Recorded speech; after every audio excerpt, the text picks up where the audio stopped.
Hey, what's going on, everybody? Welcome to Quick Brick Games, and welcome back to the Exploring Hub World series. This time we're doing LEGO Indiana Jones 2, The Adventure Continues. So, in this series, we go through all the LEGO games in release order and show off the hub worlds within each one. So, we've done LEGO Star Wars, we've done LEGO Indiana Jones 1, LEGO Batman 1, lots of different games. So now we're on the second Indiana Jones from 2009, and this game changes it up quite a bit, and I'm not really that big of a fan of it personally. I know there are some fans of this game and of its hub worlds and all that, but I am not. So this game has like 6 different hub worlds, I believe, and so it's kind of one for each movie in a way. So you have a hub world for Raiders of the Lost Ark. That's what we're doing right now. This is the first movie's hub world. We're kind of exploring it, and yeah, these really aren't that fun to explore like they are in the previous ones of this series, just because we're kind of in this open world. Like, we can kind of move around. Like, you can tell it's very zoomed out compared to previous games. And right there, that arrow pointing in, that signifies it's one of the levels of the game.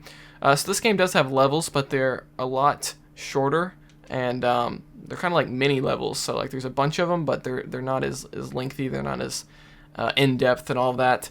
But yeah, so this is kind of a snowy area that's mixed in with like the desert. It's a very bizarre hub world here. But yeah, this is from the Raiders of the Lost Ark, so this kind of includes all of the locations from that. So you can see another arrow there that's pointing to another one of the game's levels. You do have some vehicles in these hub worlds, which are kind of cool, but as you can tell, there's not really any shop to buy characters. And yeah, this game is really kind of a turning point, like where they kind of started to change things up a bit. And so here's some watery area over here. And can we actually go in here? Let's see.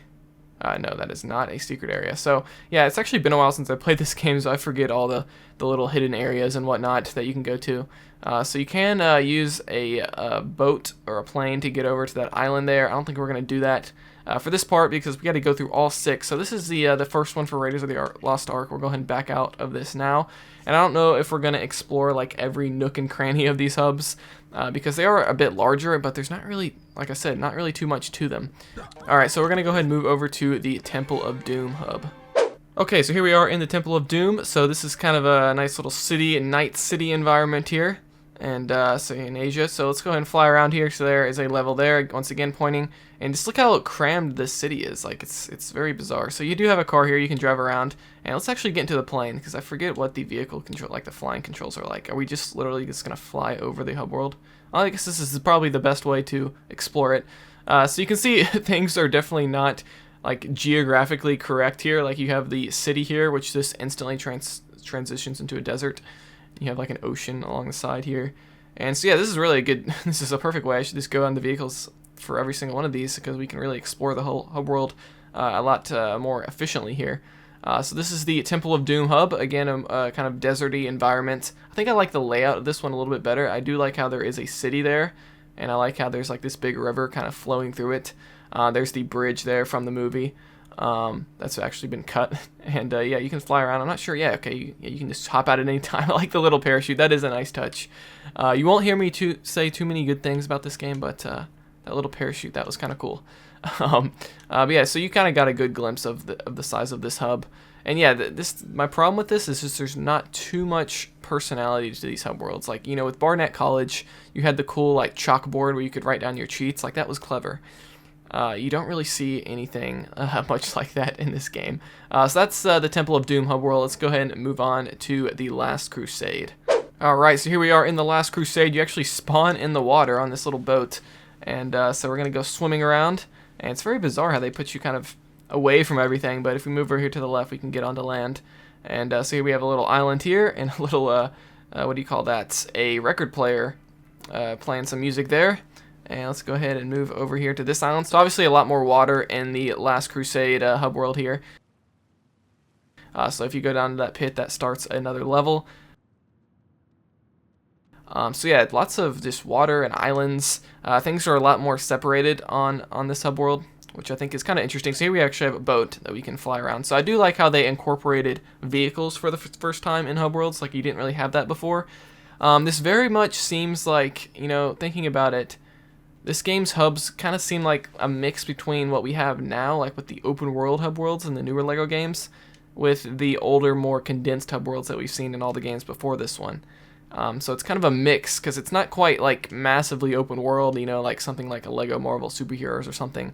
But it's kind of more brought in closer like the older hub worlds, like all the games we've seen before that. So it's kind of a nice mix. So I guess that's kind of neat. You can tell they are trying to go into a more open world direction. Like obviously this hub world is a lot bigger, I think, than the first two.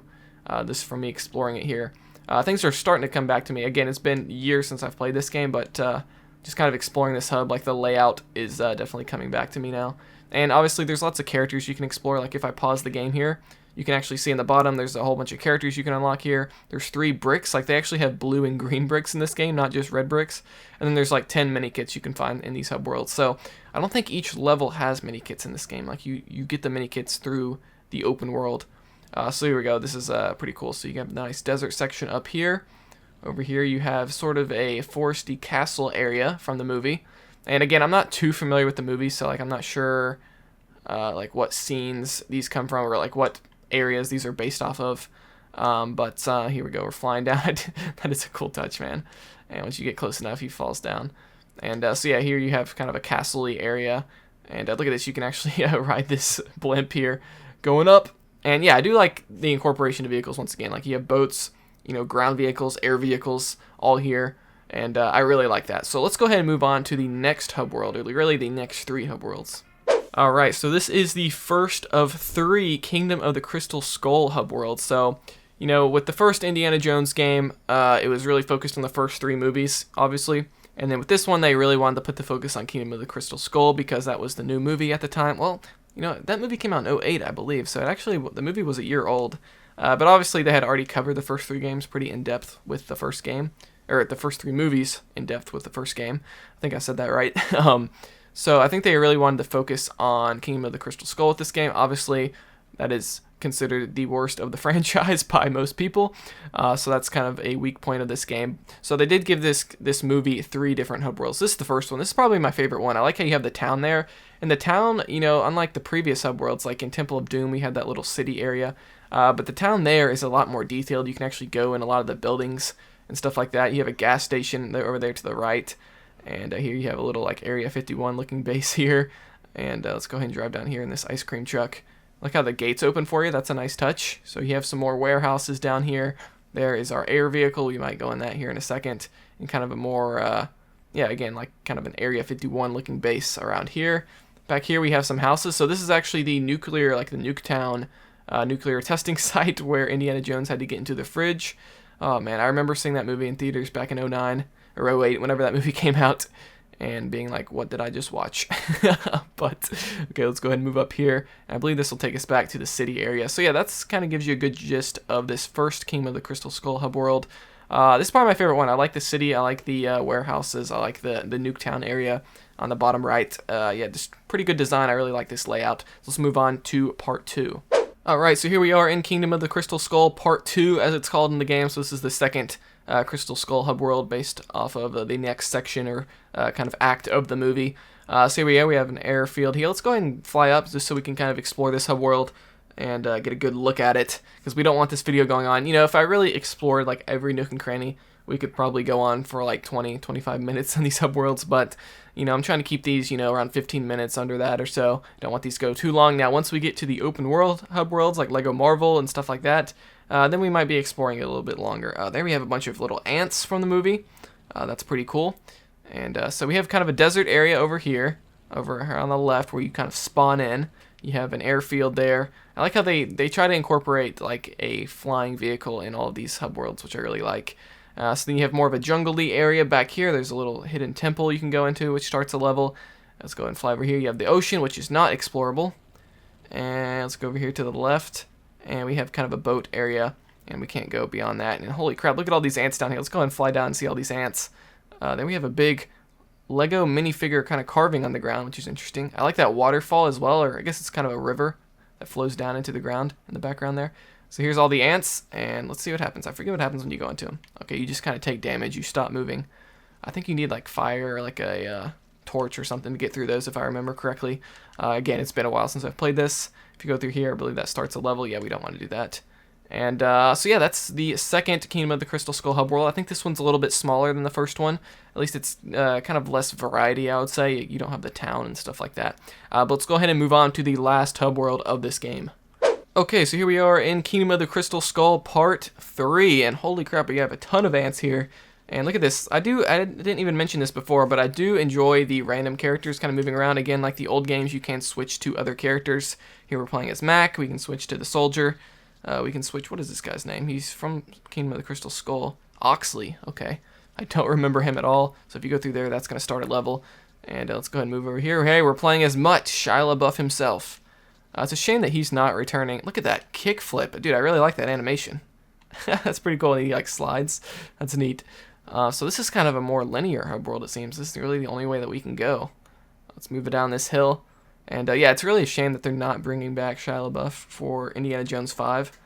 So yeah, what do you guys think? Tell me in the comments if you think we're going to get a new Lego Indiana Jones game that incorporates the new Lego, or not new Lego, just new regular Indiana Jones movie. I think that'll be interesting. We don't really know the title of it. I think the title leaked. I forget what it was called. Something like Darkness or something. I don't know. Some of you fans of Indiana Jones might know. So here we have the alien spaceship from the movie. If you've seen the movie, you know that aliens get involved towards the end. And if we go inside of it, we can actually fly this thing, I believe. Maybe. Where is it taking me? And I think, is this starting like the bonus? Okay, this takes you to the bonus level. Okay.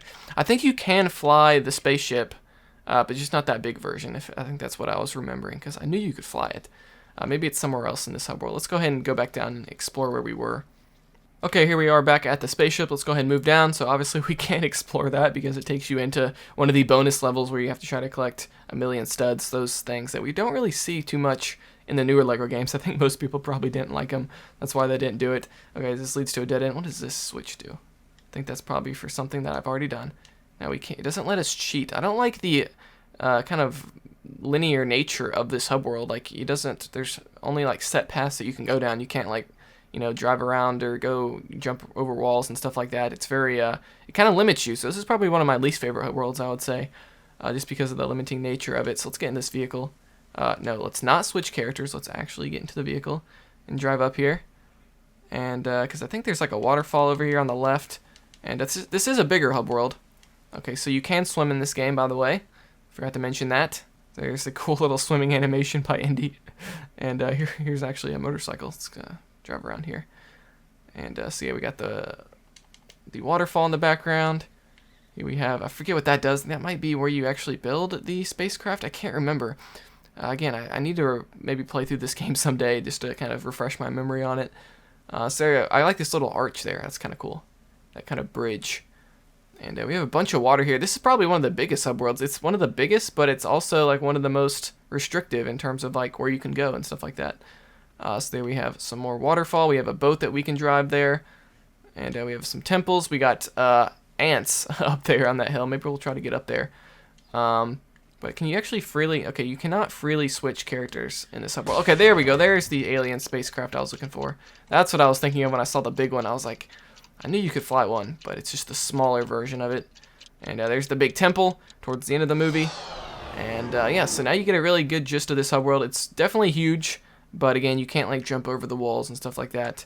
It limits you pretty good. But that's going to be all 6 of the hub worlds. We got 3 for Kingdom of the Crystal Skull, and then 1 for the original 3 Lego Indiana Jones movies. So yeah, this is a pretty decent looking hub. I mean, again, it's more towards moving towards the open world, but they weren't quite there yet. And I think a lot of people didn't like this because they did go back to the traditional style kind of in the next several games. So let me know what you think of this game, what you think of these hub worlds. Do you prefer the older style like me, or do you prefer this kind of more halfway open, halfway older style that they're going with in this game? So subscribe for more videos like this. We're going to be exploring more hub worlds in the future with the later Lego games. We're going in release order, so stay tuned for that. Like this video if you enjoyed it, dislike it if you didn't, and I will see you guys next time here on Quick Break Games.